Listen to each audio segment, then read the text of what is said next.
يعقوب ويوسف سوى وهارون يا ذو الكفل موسى وهارون جرت سليمان إلياس يونس زكريا.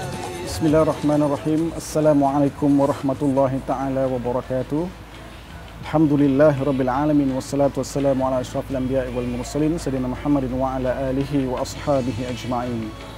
Alhamdulillah kita dapat meneruskan ceramah ringkas ini berkaitan dengan 25 rasul, dan insya-Allah saya akan berkongsi sedikit berkaitan dengan pelajaran dari Nabi Yusuf.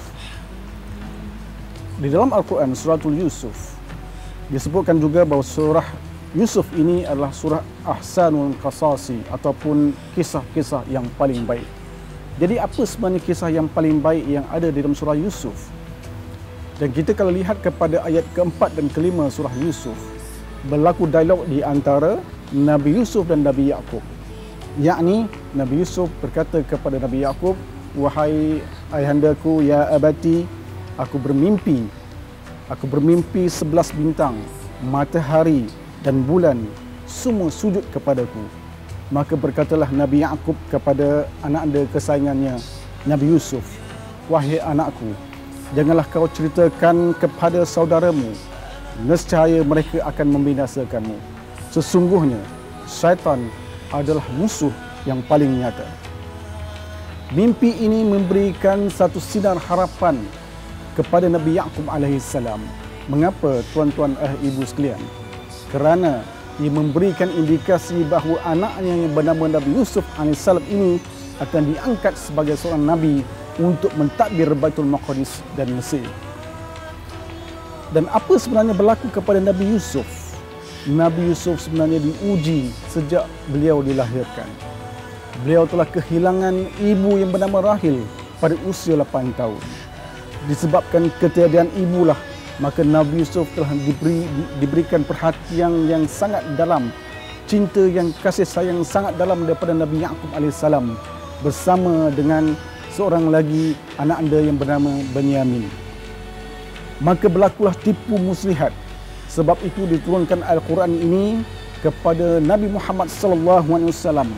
Kerana di dalam tafsir Zilal Quran, Syekh Qutb menyebut bahawa satu-satunya surah yang diturunkan dalam masa sulit proses dakwah Muhammad sallallahu alaihi wasallam di kota Mekah adalah berkaitan dengan suratul Yusuf. Dengan lain perkataan, Nabi Muhammad sallallahu alaihi wasallam perlu mengambil iktibar daripada sejarah Nabi Yusuf, kerana Nabi Yusuf juga diuji dalam proses untuk membina kehidupan dan dakwah. Justru ayah ibu, adik-adik di luar sana, kita membicarakan surah Yusuf. Kenapa? Kerana ada beberapa perkara yang penting yang perlu kita belajar. Pertama, Nabi Yusuf diuji sejak dari kecil. Dan Nabi Muhammad sallallahu alaihi wasallam juga diuji ketika usia dia yang masih kecil. Kehilangan ayah ataupun kehilangan ibu merupakan satu kepahitan dalam kehidupan untuk kita bina pemikiran kita dan juga membina masyarakat. Kedua, Nabi Yusuf diuji dengan hasad dengki di kalangan saudara-saudaranya, di kalangan saudara-saudara anak-anak Nabi Yaqub alaihissalam. Dengan lain perkataan, ayah ibu, adik-adik yang saya kasihi, apa yang kita perlu belajar daripada kisah Nabi Yusuf ini, ringkasnya, pertama, kita hendaklah menghormati Rasulullah sallallahu alaihi wasallam, menghormati para nabi, para ulama dan ayah ibu kita.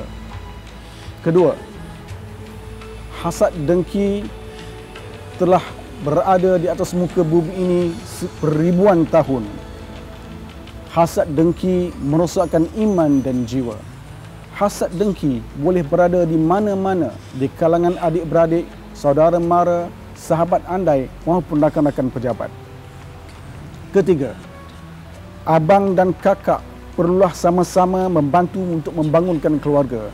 Ini tidak diperlihatkan oleh saudara-saudara anak-anak Nabi Yaqub yang telah menghina ataupun meletakkan Nabi Yusuf di tempat yang jauh daripada ayahandanya.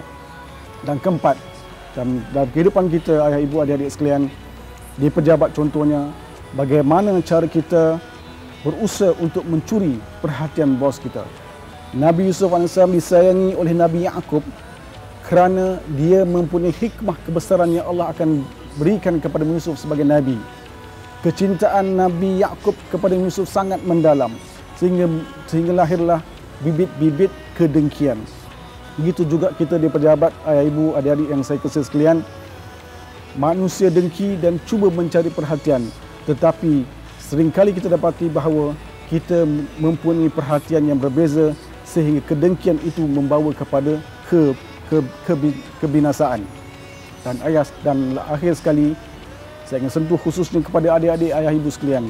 Cintailah mak dan ayah selagi mereka masih berada di atas muka bumi ini. Wallahu a'lam bishawab. Aqulu qawli hadza wa astaghfirullaha li wa lakum. Assalamualaikum warahmatullahi wabarakatuh.